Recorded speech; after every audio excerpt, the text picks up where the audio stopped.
मी गेले 1 महिन्यापूर्वीपासून आमच्या आष्टी मतदारसंघामध्ये जी रामजी योजना रोजगार हमीची जी चालू झाली, त्याच्या अगोदर एक 8, 10, 15 दिवसामध्ये आमच्या आष्टी मतदारसंघात अ, जवळपास 1125 कामं पाझर तलाव आणि गाव तलाव दुरुस्तीसाठी मंजूर झाली. ते एकाच दिवशी सगळ्या प्रशासकीय निघल्या. त्या 15 दिवसातच त्याचे वर्कआउट काढण्यात आले. ते मस्टर जनरेट करण्यासाठी ते वर्कआउट काढले आणि एकाच रकमेचे जवळपास 20,98,000 20,98,000 काहीतरी वरती. अशा रकमेचे 1125 कामं मंजूर करायचे.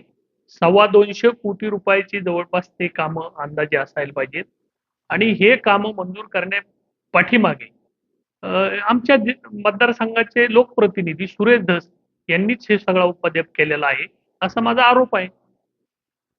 मोठ्या क्षेत्रात काही तक्रार वगैरे तुम्ही केली काय पुढचं पाऊल बघता?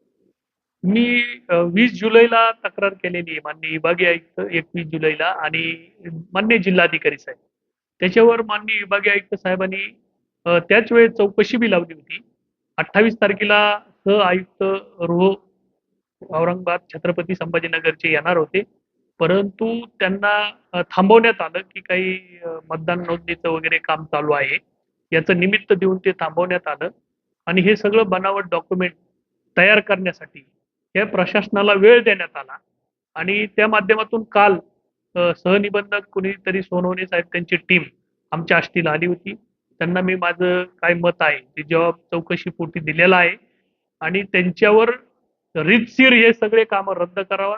कुठल्याही शासनाच्या पैशाचा अपार होऊ नये. कुणाच्या व्यक्तीच्या समाधानासाठी एमआरईजेचे कामं हे करू नयेत. मंजूर झालेले कामं रद्द करा, असं माझं त्यांच्याकडे काल मी मागणी केलेली आहे. पहिली कामं चालू नव्हती काय? आष्टी तालुक्यात एमआरईजेचे जवळपास 12,500 पेक्षा जास्त कामं पहिले मंजूर आहेत. पाटोदा तालुक्यात बी 7,000 पेक्षा अधिक आहेत आणि शिरूर तालुक्यात सुद्धा 7,000 पेक्षा जास्त कामं मंजूर आहेत. परंतु हे फक्त पैसे उचलून शासनाच्या पैशाचा अपार करण्यासाठी आमच्या लोकप्रतिनिधी सुरेश धस यांनी केलेला खटाटोप आहे, असा माझा ठाम आरोप आहे. काही तलावाचं अस्तित्व नाहीये हे तितकंच खरं आहे. परंतु यांनी समिती नेमून प्रत्येक जिथं-जिथं यांनी जिओ टॅग केलेलं आहे, जिथं कामाला मंजुरी दिलेली आहे, तिथं ही समिती गेली पाहिजे. हे तपासलं पाहिजे, की तो तलाव दुरुस्त करण्याची गरज आहे का? नाम फाउंडेशनने त्यातला गाळ काढलाय का? मुरुम काढलाय का? पण त्या योजनेने त्याच्यावर खर्च केलाय का? ग्रामपंचायतीने खर्च केलाय का? हे सगळं पाहिलंच नाहीये कुठलं. कुठल्या बऱ्याचशा ग्रामपंचायतीला तर माहितीच नाही आमच्या गावात काम मंजूर झालंय. ठराव बी नाही येत. मग ह्यो उपद्व्याप चाललाय कशासाठी? इतका ह्यो कुटाणा, निचाड कुटाणा आमच्या आष्टी तालुक्यात करण्याची ही पहिलीच सवय आहे आणि हे ती सुरेश धसच करत असते. त्याच्यामुळं माझं जिल्हा प्रशासनाला, विभागीय आयुक्त साहेबाला आणि शासनाला विनंती आहे, हे ₹225 कोटी वाचायचे असले तर हे सगळे कामं रद्द केले पाहिजेत. कारण की पहिले कामं पुढं आमच्याकडे लेबर उपाशी मरत नाही.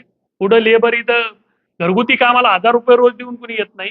हे सगळं राजकीय लोकांची पोळी भाजण्यासाठी एमआरईजेचा वापर केला जातोय. शासनाच्या पैशाची लूट केली जाते. त्यामुळे मी वारंवार प्रशासनाला निदर्शनास आणून देतोय. वैयक्तिक लाभाचं ठीक आहे. सार्वजनिक कामं जी आहेत, हे फक्त नेते लोक कार्यकर्ते पोहोचवण्यासाठी चाललेली एमआरईजेची आहे. आणि ही याच्यावरून तर मला स्पष्ट असं दिसायला लागलं की एमआरईजेच्या माध्यमातूनच हे सगळे राजकीय लोक सध्या पैसे खातात. पण हे जर इथं जर न्याय नाही झाला तर पुढचं पाऊल काय? मला इथं जर या समितीने न्याय नाही दिला आयुक्तांनी, कलेक्टर साहेबांनी, तर मी दिल्लीपर्यंत जाणार आहे आणि नाहीच न्याय मिळाला तर न्यायालयात जाणार आहे.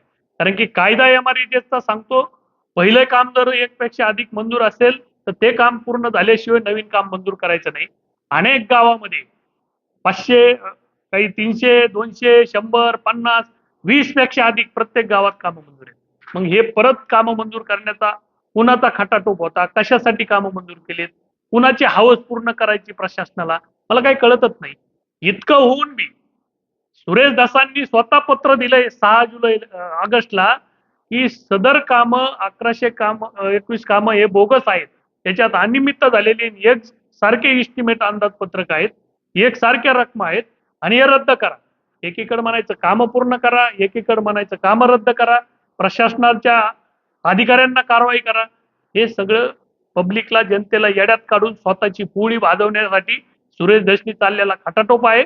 ह्यो प्रशासनाने तात्काळ थांबावा, अन्यथा आम्हाला न्यायालयात जावं लागेल.